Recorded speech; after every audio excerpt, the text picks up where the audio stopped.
नमस्कार, मी प्राध्यापक द्वारका गीते मुंडे, कला महाविद्यालय नांदुरघाट, जिल्हा बीड येथे हिंदी विभाग प्रमुख म्हणून कार्यरत आहे। आज 27 फेब्रुवारी मराठी राजभाषा दिन। मराठी राजभाषा दिनानिमित्त आपणा सर्वांना खूप खूप शुभेच्छा। मराठी राजभाषा दिन आज सर्वत्र उत्साहात आनंदात साजरा होतो आहे।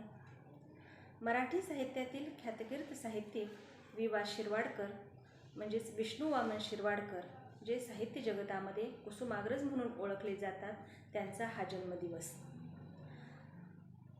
मराठी राजभाषा दिन म्हणून साजरा केला जातो।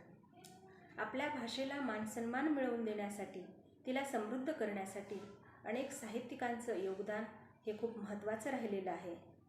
कारण भाषेची समृद्धी ही त्या भाषेतील साहित्यावर काही अंशी ठरत असते आणि ही समृद्धी मराठी भाषेला लाभलेली आहे। त्यामुळेच मराठी भाषा ही सर्वांग सुंदर संपन्न भाषा म्हणून ओळखली जाते। हा मराठी भाषेचा गौरव येणाऱ्या पिढ्यांना प्रेरणादायी ठरावा आणि ही भाषा अधिकाधिक समृद्ध व्हावी म्हणून या राजभाषा दिनाच्या निमित्ताने शाळा महाविद्यालयामधून विविध उपक्रमांचं आयोजन केलं जातं।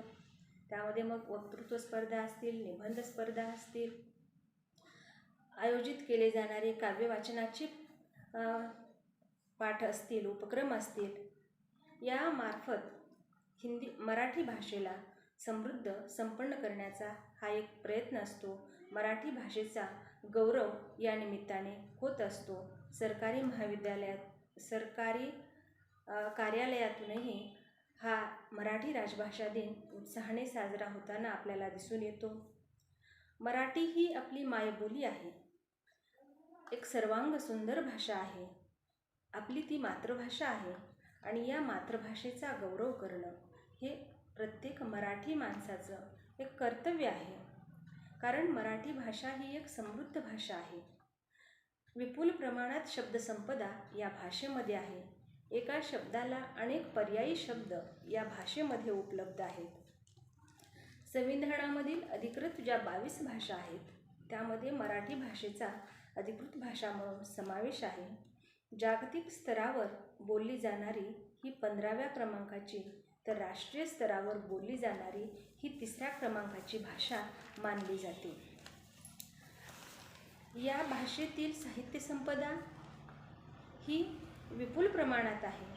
तिला थोर संतांची परंपरा लाभलेली आहे। मराठी भाषेचा उगम हा आपल्याला 9व्या शतकापासून दिसून येतो। या भाषेची निर्मिती ही संस्कृत भाषा आहे, जिला आपण देवभाषा म्हणतो, सर्व भाषांची जननी म्हणतो। या संस्कृत भाषेपासून मराठी भाषेचा उगम झालेला आहे, या मराठी भाषेची निर्मिती झालेली आहे। या मराठी भाषेला प्रशासनामध्ये आणण्याचं काम सर्वप्रथम पैठणच्या सातवाहन साम्राज्यानं केलं। पुढे यादव काळामध्ये या मराठी भाषेची समृद्धी अधिकच विस्तारित होत गेली। मराठीचे आद्यकवी मुकुंदराजांनी विवेक सिंधू हा ग्रंथ लिहिला। माहीम भट्टांचे लीळाचरित्र, ज्ञानेश्वरांचे पसायदान, संत एकनाथ महाराजांची भारुडं, अनेक संतांची भजनं, प्रवचनं, अभंग, ओव्यामधून केलेला जागर आणि मायमाऊलींच्या जात्यावरील ओव्यांनी मराठी भाषेला अधिकाधिक समृद्ध बनवण्याचा प्रयत्न केलेला आहे। पुढे अनेक लेखक कवींनी आपल्या प्रतिभेचा आविष्कार करत ही समृद्ध परंपरा अधिकाधिक समृद्ध करण्याचा प्रयत्न केलेला आहे। ज्ञानेश्वर महाराज एके ठिकाणी म्हणतात, माझी मराठीची बोलू कौतुके, परी अमृतातही पैजा जिंके। अर्थात आपली मायबोली अमृतालाही पैजेत जिंकून घेईल एवढं सामर्थ्य, एवढी समृद्धता, एवढा प्रभावीपणा आणि एवढी सुमधुरता या मराठी भाषेमध्ये आहे। छत्रपती शिवाजी महाराजांनी मराठी भाषा आणि संस्कृतीचं संवर्धन करण्यासाठी, संरक्षण करण्यासाठी पहिला राजकोष तयार केला। अनेक इतिहासकार आणि विद्वानांनी मराठी भाषेतील विपुल ज्ञान अंगीकृत करून जनसामान्यांपर्यंत पोहोचवण्याचा प्रयत्न केलेला आहे. आपली भाषा, आपली माणसं, आपली माती याविषयी अभिमान बाळगणं, आदरभाव व्यक्त करणं हे प्रत्येकाचं कर्तव्य आहे. म्हणून मराठी भाषा समृद्ध करण्यासाठी जास्तीत जास्त मराठी शब्दांचा वापर करणं आणि या भाषेचं सौंदर्य वाढवण्यासाठी प्रयत्नशील राहणं हे प्रत्येक मराठी माणसाचं कर्तव्य आहे. कारण आपण म्हणतो, ऐकतो, लाभले आम्हास भाग्य बोलतो मराठी. लाभले आम्हास भाग्य बोलतो मराठी, झालो खरेच धन्य ऐकतो मराठी. धर्मपंथ जात एक जाणतो मराठी, एवढ्या जगात माय मानतो आम्ही मराठी. या मराठीचा गुणगौरव गाताना कविता काय असते हे मांडण्याचा हा एक छोटासा प्रयत्न या निमित्तानं मी करणार आहे. भाषा कोणतीही असो, त्या भाषेला अलंकारिकता ही त्या भाषेतील काव्यप्रकारामुळे प्राप्त होत असते. लय आणि सूर जुळले की ती भाषा जनमानसामध्ये अधिकाधिक लोकप्रिय होत जाते. कारण कविता हा भाषेचा प्रवाह असते, कंठातले गाणे असते, कष्टकऱ्यांचा आवाज आणि अन्यायाविरुद्धचा आक्रोश असते. कविता शब्दांचे गुंफन जरी अनुभवाचे बोल असते. कविता शब्दांचे गुंफन जरी अनुभवांचे बोल असते. साहित्याच्या समग्रतेत कवितेला खरंच मोल असते. कविता माय माऊली बहिणाईची गाणी असते. कविता माय माऊली बहिणाईची गाणी असते. महापुरुषांची गौरवगाथा चवदार तळ्याचे पाणी असते. कविता प्रेम वात्सल्य ममत्व मनी जपलेला भाव असते. कविता प्रेम वात्सल्य ममत्व मनी जपलेला भाव असते. अंतरीच्या गाभाऱ्यातले कल्पनेपलीकडचे नाव असते.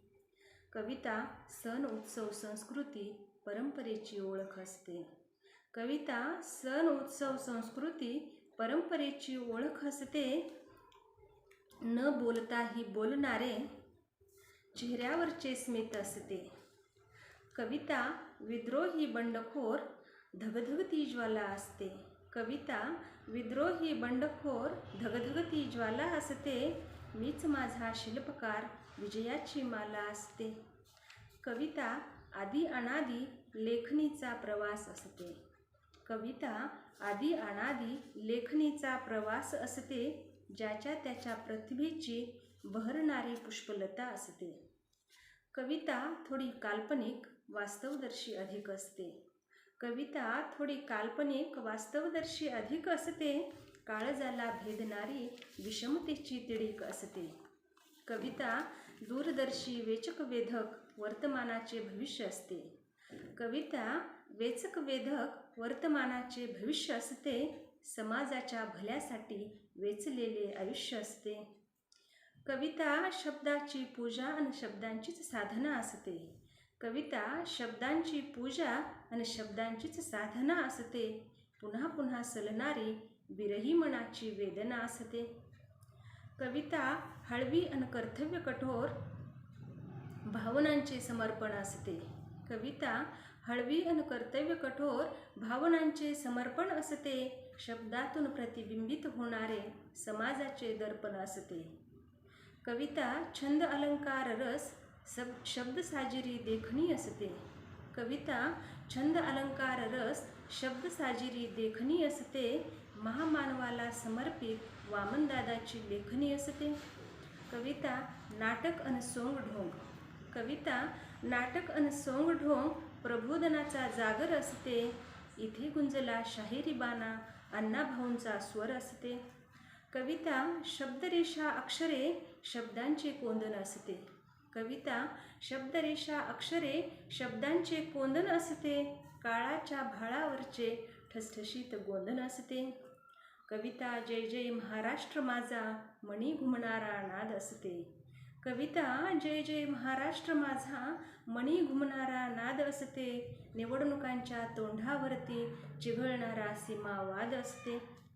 कविता जय भवानी जय शिवाजी मराठ्यांची तळपती तलवार असते. कविता जय भवानी जय शिवाजी, मराठ्यांची तळपती तलवार असते, मर्द मावळे सोबतीला रणांगणातील संहार असते. कविता सह्याद्रीच्या पर्वतरांगा दख्खनचे पठार असते. कविता सह्याद्रीच्या पर्वतरांगा दख्खनचे पठार असते, सुजलाम सुफलाम धरतीचे मनमोहक कास पठार असते. कविता गडकिल्ल्याची तटबंदी इतिहासाच्या पाऊलखुणा असते. कविता गडकिल्ल्याची तटबंदी इतिहासाच्या पाऊलखुणा असते, मुरुड जंजिरा रायगड शिवशाहीचा कणा असते. कविता हजरत अली टिपू सुलतान मराठ्यांचा इतिहास असते. कविता हजरत अली टिपू सुलतान मराठ्यांचा इतिहास असते, शूरशिवबाचा राज्याभिषेक स्वराज्याचा ध्यास असते. कविता गीता कुराण बायबल ज्ञानेशाचे पसायदान असते. कविता गीता कुराण बायबल ज्ञानेशाचे पसायदान असते, सर्व धर्म सहिष्णुता मानवतेचे कल्याण असते. कविता टिळकांची परखड वाणी गांधीजींचा सदाचार असते. कविता टिळकांची परखड वाणी गांधीजींचा सदाचार असते, सत्य अहिंसा परोपकार स्वदेशीचा प्रचार असते. कविता जिजाऊ अन सावित्री स्त्रीत्वाची गाथा असते. कविता जिजाऊ अन सावित्री स्त्रीत्वाची गाथा असते, शौर्याचा इतिहास हा अभिमानाची कथा असते. कविता तापता सूर्य भाकरीचा चंद्र असते. कविता तापता सूर्य भाकरीचा चंद्र असते, भूक शमविण्या पोटाची उपसलेले कष्ट असते. कविता समतेचा जागर विषमतेवर प्रहार असते. कविता समतेचा जागर विषमतेवर प्रहार असते, मानवतेच्या कल्याणा वंचितांचा आधार असते. कविता वसंताचा बहर आणि शिशिराची पानगळ असते. कविता वसंताचा बहर आणि शिशिराची पानगळ असते, बरसून जातो वर्षा ऋतू नवसृजनास बळ असते. कविता मोहरलेली अमराई फुललेला गुलमोहर असते. कविता मोहरलेली अमराई फुललेला गुलमोहर असते, भ्रमरांचे गुंजनभोवती मधमाशांची धरोहर असते. कविता तुझी नि माझी, कविता तुझी नि माझी जणू प्रीतीचा झरा असते, परमात्म्याला समर्पित कृष्णदिवाणी मीरा असते. कविता रामलखन शत्रुघ्न देवकीचा कान्हा असते. कविता रामलखन शत्रुघ्न देवकीचा कान्हा असते, अंग भरून वाहणारा मातृत्वाचा पान्हा असते. कविता उसाच्या फडातली पाचटाशी झुंज असते. कविता उसाच्या फडातली पाचटाशी झुंज असते, हातामध्ये कोयता कष्टकऱ्यांची फौज असते. कविता कुसुमाग्रज मर्ढेकर इंद्रजित भालेराव अन फमू असते. कविता कुसुमाग्रज मर्ढेकर इंद्रजित भालेराव अन फमू असते, आधुनिकतेचा बाज जणू नीतिमूल्य रुजवणारे वपू असते. कविता भाषेचा वाहता प्रवाह माय मराठीचा अभिमान असते. कविता भाषेचा वाहता प्रवाह माय मराठीचा अभिमान असते, देशदुनियेत ख्याती कीर्ती मातृभाषेचा सन्मान असते. कविता तुझ्या माझ्या स्वातंत्र्याची रेखाटलेली ओळ असते. कविता तुझ्या माझ्या स्वातंत्र्याची रेखाटलेली ओळ असते, प्रगतीच्या पंखास या लाभलेले बळ असते, लाभलेले बळ असते. धन्यवाद.